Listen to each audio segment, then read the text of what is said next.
கர்நாடகாவில் 18 முதல் 25 வயதுக்கு உட்பட்ட இளைஞர்கள் மத்தியில் HIV தொற்று அதிகரித்து வருவதாக வெளியாகியுள்ள அதிகாரப்பூர்வ புள்ளி விவரங்கள் சுகாதாரத்துறையினரிடையே பெரும் கவலையை ஏற்படுத்தியுள்ளன. இதையடுத்து மாநிலம் முழுவதும் உள்ள அரசு உதவி பெறும் மற்றும் தனியார் உயர்கல்வி நிறுவனங்களில் HIV விழிப்புணர்வு ஆலோசனை மற்றும் தன்னார்வ பரிசோதனை முகாம்களை நடத்த மாநில அரசு நடவடிக்கை மேற்கொண்டுள்ளது.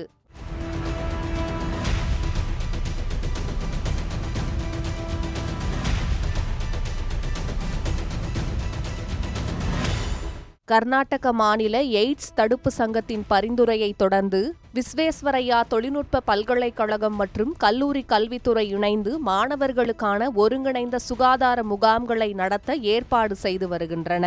தேசிய எய்ட்ஸ் கட்டுப்பாட்டு அமைப்பின் சமீபத்திய தரவுகளின்படி இந்தியாவில் HIV-யுடன் வாழ்பவர்களின் எண்ணிக்கையில் கர்நாடகா 3வது இடத்தில் உள்ளது. மாநிலத்தில் சுமார் 2,60,000 பேர் HIV பாதிப்புடன் வாழ்ந்து வருவதாகவும் அவர்களில் 2 லட்சத்திற்கும் அதிகமானோர் ஆன்டி ரெட்ரோ வைரஸ் சிகிச்சை பெற்று வருவதாகவும் தெரிவிக்கப்பட்டுள்ளது. அதே நேரம் சுமார் 54,000 பேருக்கு தங்களுக்கு HIV தொற்று இருப்பதே தெரியாமல் இருப்பது சுகாதாரத்துறைக்கு சவாலாக உள்ளது. தரவுகளின்படி 18 முதல் 35 வயதுக்கு உட்பட்டோர்களுக்கிடையே HIV பாதிப்பு கடந்த 2 ஆண்டுகளில் குறிப்பிடத்தக்க அளவில் அதிகரித்துள்ளது.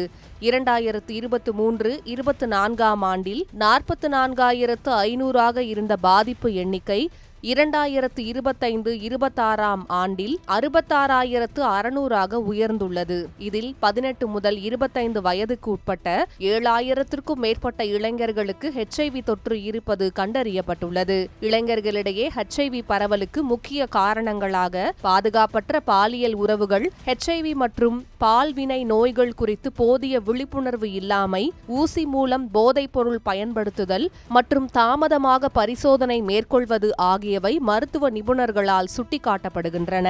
இதற்கிடையே சமூக வலைதளங்களில் பரவிய 7,000 கல்லூரி மாணவர்களுக்கு ஒரே நேரத்தில் HIV தொற்று உறுதி மற்றும் கட்டாய HIV பரிசோதனை என்ற தகவல்கள் தவறாக புரிந்து கொள்ளப்பட்டவை என கர்நாடக மாநில எய்ட்ஸ் தடுப்பு சங்கம் விளக்கம் அளித்துள்ளது. 7,000 என்ற எண்ணிக்கை என்பது பல்வேறு காலகட்டங்களில் பதிவான மொத்த பாதிப்பு விவரங்களாகும். கல்லூரிகளில் HIV பரிசோதனை என்பது கட்டாயமல்ல, மாணவர்களின் சம்மதத்தின் பெயரிலேயே நடத்தப்படும் என்று அதிகாரிகள் தெளிவுபடுத்தியுள்ளனர். HIV தொற்றை ஆரம்ப நிலையிலேயே கண்டறிந்து பாதிக்கப்பட்டவர்களுக்கு உடனடி சிகிச்சை அளிப்பதுடன் புதிய தொற்றுகளை தடுக்கும் நோக்கிலேயே இந்த நடவடிக்கை மேற்கொள்ளப்படுவதாக மாநில அரசு தெரிவித்துள்ளது.